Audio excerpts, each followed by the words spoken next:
सीताफळ करावं आपण व्हेजिटेबल डाळ 2 पळी तेल घेतलेलं आहे.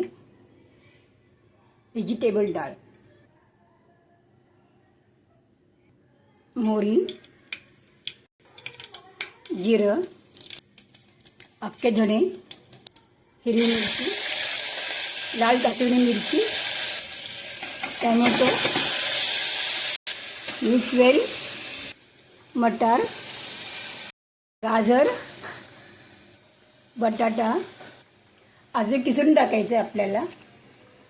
पोहून टाकायचं सगळे. पालक, चवीनुसार मीठ, थोडं हिंग, मिरची पावडर, काश्मीरी मिरची पावडर, हळद पाव चमचा, जिरा पाव चमचा पावडर, धणे जिरा पावडर पाव चमचा घ्यायचा आहे.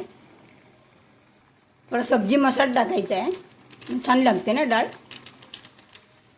मूग डाळ आणि चणा डाळ तुरी डाळ एकत्र घेतलेली आहे. मिक्स डाळी घ्यायला चालते, मुगाची किंवा तुरीची दोन्ही मिक्स घेतलेल्या डाळी पण. आणि व्हेजिटेबल डाळ खूप छान लागते ही.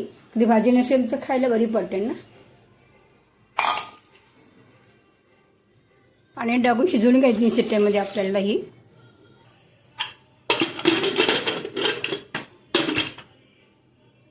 असं टाकायचं, कढीपत्ता टाकायचं मला, कढीपत्ता लास्टमध्ये. व्हेजिटेबल डाळ तयार झालेली आहे, तुम्ही बघू शकताय. सगळं मिक्स केली की भाजी नसल्यामुळे भाजी पण खायला पण छान लागते, चपातीवर खायला वगैरे पण चांगलं लागते ना. ती डाळ छान लागते, बघू शकताय. वाटाणा, बटाटा, गाजर, पालक, टमॅटो घालून केलं ना छान लागते. नक्की ट्राय करून बघा. लाईक करा, शेअर करा. बाय.